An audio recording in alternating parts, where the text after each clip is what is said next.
šortu a v tomto šorte si ukážeme, ako robiť veľmi zabezpečenú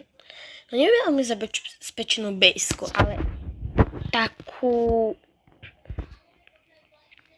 schovávaciu, ako keby bejsku, keď hráte s kamošom alebo s kamoškou schovávačku, tak ukážem vám taký jeden trik.